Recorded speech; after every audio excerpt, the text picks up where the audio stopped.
പ്രിയപ്പെട്ടവരെ നമസ്കാരം. ശ്രീനാരായണ ഗുരു ഓപ്പൺ യൂണിവേഴ്സിറ്റിയുടെ MA മലയാളത്തിൻ്റെ content writing proficiency in Malayalam എന്ന പേപ്പറിൻ്റെ 4ാമത്തെ വീഡിയോ ക്ലാസ്സാണ് ചെയ്യുന്നത്. ഈ പരീക്ഷയിൽ ചോദിക്കാൻ സാധ്യതയുള്ള ഏറ്റവും പ്രധാനപ്പെട്ട ചില ചോദ്യങ്ങളാണ് ഇന്ന് നമ്മൾ ചർച്ച ചെയ്യുന്നത്. ആദ്യത്തെ ചോദ്യം, വിഷയപരമായ ഒരു ബ്ലോഗിൻ്റെ അവശ്യ ഘടകങ്ങൾ ഏതൊക്കെയാണ്? ഒരു യാത്രാ ബ്ലോഗിൻ്റെ രൂപരേഖ നൽകുക. വിഷയപരമായ ഒരു ബ്ലോഗിൻ്റെ അവശ്യ ഘടകങ്ങൾ: 1. ആകർഷകമായ ശീർഷകം അഥവാ ടൈറ്റിൽ. വായനക്കാരനിൽ ആകാംക്ഷ ഉണ്ടാക്കുന്ന ഒരു തലക്കെട്ടുണ്ടായിരിക്കണം. വായനക്കാരിൽ ആകാംക്ഷ ഉണ്ടാക്കുന്ന ഒരു തലക്കെട്ട്. 2. ആമുഖം അഥവാ ഇൻട്രഡക്ഷൻ. വിഷയത്തിലേക്ക് വായനക്കാരനെ കൂട്ടിക്കൊണ്ടുപോകുന്ന രസകരമായ ഒരു തുടക്കം വേണം. വിഷയത്തിലേക്ക് വായനക്കാരനെ കൂട്ടിക്കൊണ്ടുപോകുന്ന ഒരു രസകരമായ തുടക്കമുണ്ടായിരിക്കണം. വിശദമായിട്ടുള്ള ഉള്ളടക്കം. ഉപതലക്കെട്ടുകൾ, സബ് ഹെഡിങ്സ്, ബുള്ളറ്റ് പോയിന്റുകൾ എന്നിവ ഉപയോഗിച്ചിട്ടുള്ള ഉള്ളടക്കം ഉണ്ടായിരിക്കണം. ഉപതലക്കെട്ടുകൾ അഥവാ സബ് ഹെഡിങ്സ്, ബുള്ളറ്റ് പോയിന്റുകൾ എന്നിവ ഉപയോഗിച്ചുകൊണ്ടുള്ള ഉള്ളടക്കം ഉണ്ടായിരിക്കണം. ദൃശ്യങ്ങൾ. അനുയോജ്യമായ ഫോട്ടോകളും വീഡിയോകളും ഉണ്ടായിരിക്കണം. ഉപസംഹാരവും വായനക്കാരുടെ പ്രതികരണവും. ഇവിടെ ഉപസംഹാരവും വായനക്കാരുടെ പ്രതികരണവും ഉണ്ടായിരിക്കണം. ഒരു യാത്രാ ബ്ലോഗിൻ്റെ രൂപരേഖ എങ്ങനെയാണെന്ന് നോക്കാം. തലക്കെട്ട്: മൂന്നാർ, മേഘങ്ങളെ തൊട്ടറിയാൻ ഒരു വാരാന്ത്യ യാത്ര. ഒരു ഉദാഹരണമാണ് തലക്കെട്ട്. മൂന്നാർ എന്നാണ്. മേഘങ്ങളെ തൊട്ടറിയാൻ ഒരു വാരാന്ത്യ യാത്ര. ആമുഖം: നഗരത്തിലക്കുകളിൽ നിന്ന് മാറി പ്രകൃതിയുടെ മടിത്തട്ടിലേക്കുള്ള യാത്രാനുഭവം. നഗരത്തിരക്കുകളിൽ നിന്ന് മാറി പ്രകൃതിയുടെ മടിത്തട്ടിലേക്കുള്ള യാത്രാനുഭവം. എങ്ങനെ എത്തിച്ചേരാം?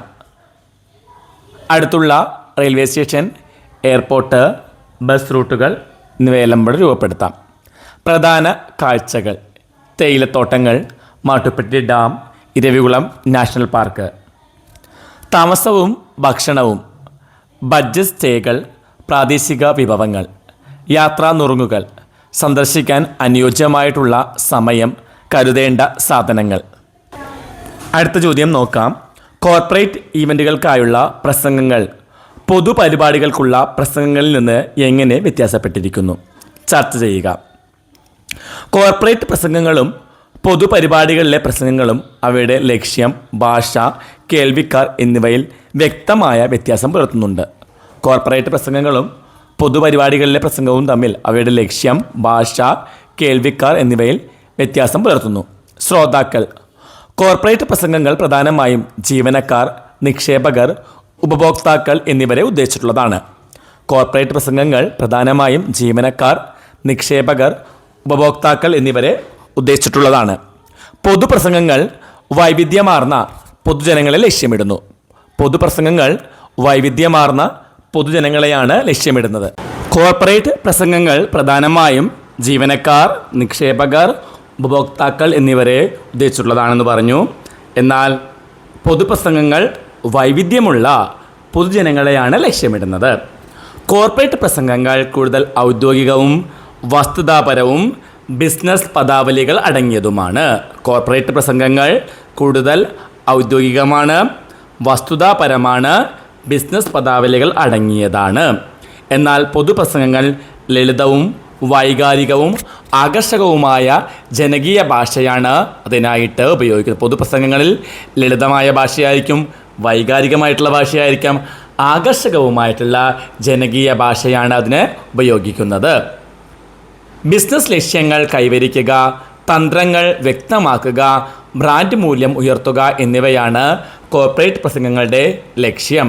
ബിസിനസ് ലക്ഷ്യങ്ങൾ കൈവരിക്കുക, തന്ത്രങ്ങൾ വ്യക്തമാക്കുക, ബ്രാൻഡ് മൂല്യം ഉയർത്തുക എന്നിവയാണ് കോർപ്പറേറ്റ് പരസ്യങ്ങളുടെ ലക്ഷ്യം. ജനങ്ങളെ ബോധവൽക്കരിക്കുക, വിനോദിപ്പിക്കുക, രാഷ്ട്രീയമോ സാമൂഹികമോ ആയ ആശയങ്ങൾ പ്രചരിപ്പിക്കുക എന്നിവയാണ് പൊതുപ്രസംഗങ്ങളുടെ ലക്ഷ്യങ്ങൾ. ജനങ്ങളെ ബോധവൽക്കരിക്കുക, വിനോദിപ്പിക്കുക, രാഷ്ട്രീയമോ സാമൂഹികമോ ആയ ആശയങ്ങൾ പ്രചരിപ്പിക്കുക എന്നിവയാണ് പൊതുപ്രസംഗങ്ങളുടെ ലക്ഷ്യങ്ങൾ. കോർപ്പറേറ്റ് പ്രസംഗങ്ങളിൽ കണക്കുകൾ, പ്രസൻറ്റേഷനുകൾ, വിഷൻ ഡോക്യുമെൻറ്റുകൾ എന്നിവയ്ക്ക് മുൻഗണന നൽകുന്നുണ്ട്. കോർപ്പറേറ്റ് പ്രസംഗങ്ങളിൽ കണക്കുകൾ, പ്രസൻറ്റേഷനുകൾ, വിഷൻ ഡോക്യുമെൻറ്റുകൾ എന്നിവയ്ക്ക് മുൻഗണന നൽകുന്നു. പൊതുപ്രസംഗങ്ങളിലാകട്ടെ കഥകൾക്കും ചൊല്ലുകൾക്കും കവിതകൾക്കുമെല്ലാമാണ് മുൻഗണനയുള്ളത്. പൊതുപ്രസംഗങ്ങളിൽ കഥകൾക്ക്, ചൊല്ലുകൾക്ക്, കവിതകൾക്ക് എന്നിവയെല്ലാം മുൻഗണന നൽകുന്നു. മൂന്നാമത്തെ ചോദ്യം, സോഷ്യൽ മീഡിയ എങ്ങനെയാണ് ഇന്നത്തെ പത്രപ്രവർത്തന രീതിയെ മാറ്റിമറിച്ചത്? സോഷ്യൽ മീഡിയയുടെ ആവിർഭാവവും പരമ്പരാഗത പത്രപ്രവർത്തന രീതികളിൽ വലിയ മാറ്റങ്ങൾ കൊണ്ടുവന്നിട്ടുണ്ട്.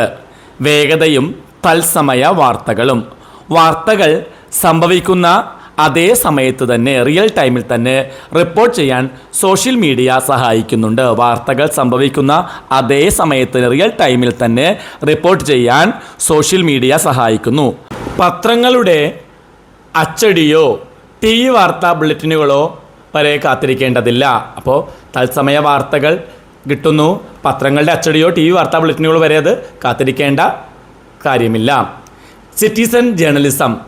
സാധാരണക്കാർക്ക് സ്മാർട്ട് ഫോണുകൾ ഉപയോഗിച്ച് വാർത്തകളും ദൃശ്യങ്ങളും ചിത്രീകരിച്ച് സോഷ്യൽ മീഡിയയിലൂടെ പുറത്തുവിടാൻ സാധിക്കുന്നു.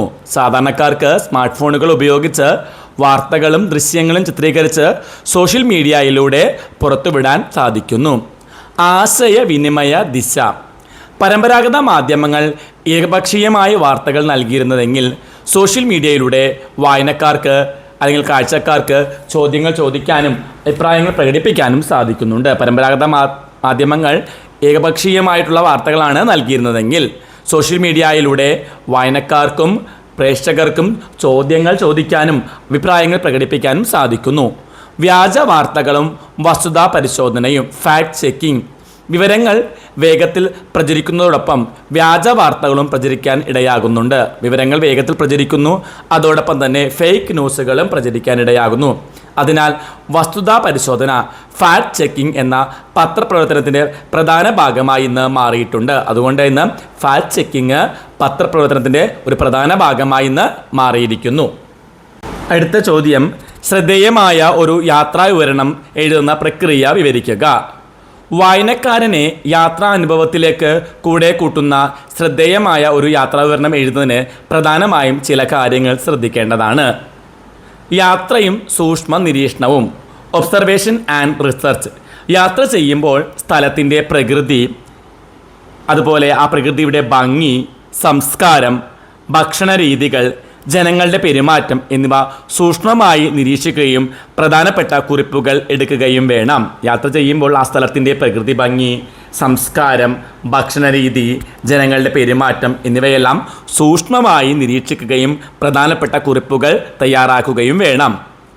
കേവലം ഭൂമിശാസ്ത്രപരമായിട്ടുള്ള വിവരങ്ങൾ നൽകുന്നതിനു പകരം തനിക്കുണ്ടായ നേരിട്ടുള്ള അനുഭവങ്ങളുടെ തുറന്നെഴുതുന്ന ശൈലിയാണ് ഏറ്റവും നല്ലത്. തനിക്ക് അനുഭവപ്പെട്ട രീതിയിൽ ആ അനുഭവങ്ങൾ അതേപടി എഴുതുന്നതാണ് ഏറ്റവും മികച്ചത്. കാഴ്ചകളും ശബ്ദങ്ങളും ഗന്ധങ്ങളും വായനക്കാരന് നേരിട്ട് അനുഭവവേദ്യമാക്കുന്ന തരത്തിലുള്ള വർണ്ണനാത്മകമായ ഭാഷ ഉപയോഗിക്കുക. ഭാഷ വർണ്ണനാത്മകമായാൽ ഏറ്റവും നല്ലത്. ആ കാഴ്ചകളും ശബ്ദങ്ങളും ഗന്ധങ്ങളുമെല്ലാം വായനക്കാരന് നേരിട്ട് അനുഭവിക്കുന്ന രീതിയിൽ അത് എഴുതാൻ ശ്രമിക്കുക. വർണ്ണനാപരമായി എഴുതുക. സന്ദർശിച്ച സ്ഥലത്തിൻ്റെ ചരിത്ര പ്രാധാന്യവും സാംസ്കാരിക സവിശേഷതകളും ലളിതമായി ഉൾപ്പെടുത്തിയാൽ ഏറ്റവും നല്ലത്. സന്ദർശിച്ച സ്ഥലത്തിൻ്റെ ചരിത്ര പ്രാധാന്യവും സാംസ്കാരിക സവിശേഷതകളും ലളിതമായി ഉൾപ്പെടുത്തുക.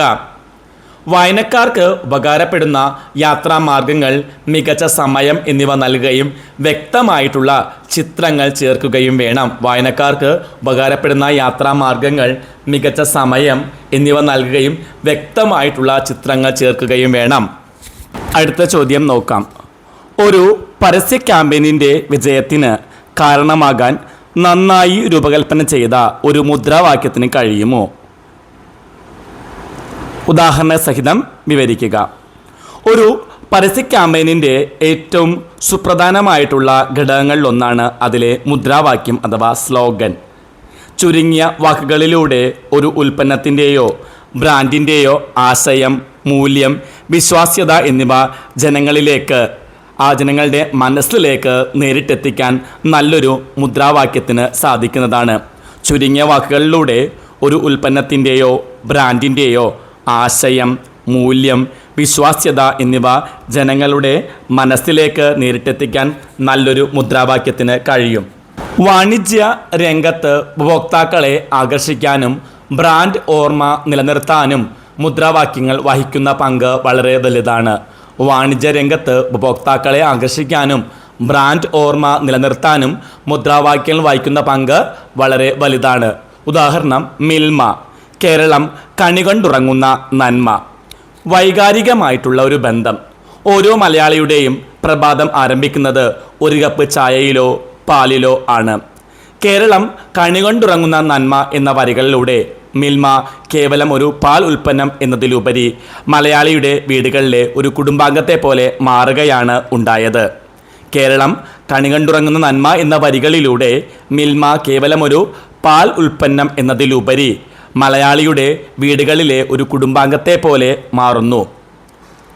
കണി കാണുക, നന്മ തുടങ്ങിയ മലയാളികളുടെ പരമ്പരാഗത സങ്കല്പങ്ങളെ ബ്രാൻഡുമായി ബന്ധിപ്പിക്കാൻ ഈ മുദ്രാവാക്യത്തിന് കഴിഞ്ഞിട്ടുണ്ട്. കണി കാണുക, നന്മ തുടങ്ങിയ മലയാളികളുടെ പരമ്പരാഗത സങ്കല്പങ്ങളെ ബ്രാൻഡുമായി ബന്ധിപ്പിക്കാൻ ഈ മുദ്രാവാക്യത്തിന് കഴിഞ്ഞു. ലളിതവും വൈകാരികവുമായ ഈ മുദ്രാവാക്യം അല്ലെങ്കിൽ സ്ലോഗൻ ജനങ്ങളുടെ മനസ്സിൽ പതിഞ്ഞതുകൊണ്ട് തന്നെ മറ്റ് അന്യസംസ്ഥാന പാൽ ബ്രാൻഡുകൾ വിപണിയിലുണ്ടെങ്കിലും മിൽമയോടുള്ള പ്രിയവും വിശ്വാസ്യതയും ഇന്നും നിലനിൽക്കുന്നുണ്ട്. അന്യസംസ്ഥാനക്കാരുടെ നിരവധി പാൽ ബ്രാൻഡുകൾ നമ്മുടെ വിപണിയിലുണ്ടെങ്കിലും മലയാളിക്ക് എപ്പോഴും പ്രിയം മിൽമയോട് തന്നെയാണ്. അതിന് കാരണം ലളിതമായും വൈകാരികവുമായ ഈ മുദ്രാവാക്യങ്ങൾ മനസ്സിൽ പതിഞ്ഞതുകൊണ്ട് തന്നെയാണ്. കല്യാൺ ജുവലേഴ്സിൻ്റെ വിശ്വാസം അതല്ലേ എല്ലാം, വിശ്വാസ്യതയും ജനശ്രദ്ധയും. സ്വർണ്ണാഭരണങ്ങൾ വാങ്ങുക എന്നത് ആളുകളുടെ ജീവിതത്തിലെ ഏറ്റവും വലിയ സാമ്പത്തിക തീരുമാനങ്ങളിലൊന്നാണ്. സ്വർണ്ണാഭരണങ്ങൾ വാങ്ങുക എന്നത് ആളുകളുടെ ജീവിതത്തിലെ ഏറ്റവും വലിയ സാമ്പത്തിക തീരുമാനങ്ങളിലൊന്നാണ്.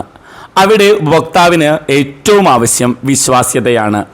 അത് കൃത്യമായി മനസ്സിലാക്കി കൃത്യമായി രൂപകൽപ്പന ചെയ്ത വിശ്വാസം അതല്ലേ എല്ലാം എന്ന വാചകം കല്യാൺ ജുവലേഴ്സിന് ജനങ്ങൾക്കിടയിൽ വലിയ സ്വീകാര്യത നൽകിയിട്ടുണ്ട്. ഇന്ത്യയിലെ പ്രമുഖരായിട്ടുള്ള സിനിമാ താരങ്ങളാണ് ഈ പരസ്യങ്ങളിൽ അഭിനയിച്ചിട്ടുള്ളത്. ഇവ വൈകാരികമായി ഈ പരസ്യങ്ങൾ അവതരിപ്പിച്ചപ്പോൾ ബ്രാൻഡിൻ്റെ വ്യാപ്തി ആഗോളതലത്തിൽ തന്നെ വർദ്ധിച്ചിട്ടുണ്ട്. ഈ ഒരൊറ്റ മുദ്രാവാക്യം നൽകിയ വിശ്വാസത്തിൻ്റെ അടിസ്ഥാനത്തിൽ ഒരു പ്രാദേശിക സ്ഥാപനത്തിൽ നിന്ന് ഇന്ത്യയിലുടനീളം വിദേശത്തും ശാഖകളുള്ള ഒരു വൻകിട ശൃംഖലയായി വളരാൻ കല്യാൺ ജുവലേഴ്സിന് സാധിച്ചിട്ടുണ്ട്. ഒരു മികച്ച മുദ്രാവാക്യം ക്യാമ്പയിനെ വിജയകരമാക്കുന്ന വിധം എങ്ങനെയാണെന്ന് നോക്കാം. ഓർമ്മയിൽ നിലനിൽക്കാൻ ഉപഭോക്താവ് വിപണിയിലെത്തുമ്പോൾ ആദ്യം ഓർക്കുന്നത് ആവർത്തിച്ച് കേട്ട ലളിതമായിട്ടുള്ള മുദ്രാവാക്യങ്ങളാണ്. ഉപഭോക്താവ് വിപണിയിലേക്ക് എത്തുമ്പോൾ ആദ്യം ഓർക്കുന്നത് ആവർത്തിച്ച് കേട്ട ലളിതമായിട്ടുള്ള മുദ്രാവാക്യങ്ങളാണ്. ഉൽപ്പന്നത്തിൻ്റെ മൂല്യം വ്യക്തമാക്കൽ. മിൽമ ശുദ്ധമായ പാലിൻ്റെ സന്ദേശവും കല്യാൺ ജുവലേഴ്സ് വിശ്വാസ്യതയുടെ സന്ദേശവും തങ്ങളുടെ സ്ലോഗനുകളിലൂടെ നൽകുന്നു. മത്സരത്തിൽ മുന്നിലെത്താൻ സമാനമായ മറ്റു ഉൽപ്പന്നങ്ങളിൽ നിന്ന് തങ്ങളുടെ ബ്രാൻഡ് എങ്ങനെ വ്യത്യാസപ്പെട്ടിരിക്കുന്നു എന്ന് തെളിയിക്കാൻ ഇത്തരം സ്ലോഗനുകൾ സഹായിക്കുന്നുണ്ട്.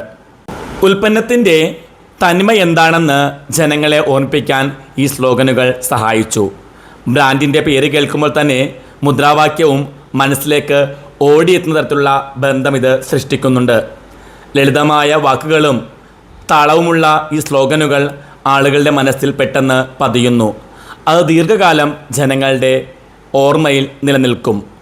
ഉപഭോക്താക്കളുടെ വികാരങ്ങളെ സ്വാധീനിക്കാനും ബ്രാൻഡിനോട് അടുപ്പം തോന്നിപ്പിക്കാനും മികച്ച മുദ്രാവാക്യങ്ങൾക്ക് കഴിയും. ഇത് ഉപഭോക്താക്കളുടെ വിശ്വാസം നേടിയെടുക്കാൻ സഹായിക്കും. ഇന്നത്തെ ക്ലാസ് നമുക്ക് ഇവിടെ അവസാനിപ്പിക്കാം. ക്ലാസ് ഇഷ്ടമായിട്ടുണ്ടെങ്കിൽ ലൈക്കും ഷെയറും കമൻറ്റും എല്ലാം പ്രതീക്ഷിക്കുന്നു. മറ്റൊരു ക്ലാസ്സുമായി കാണും വരെ എല്ലാവർക്കും നന്ദി, നമസ്കാരം.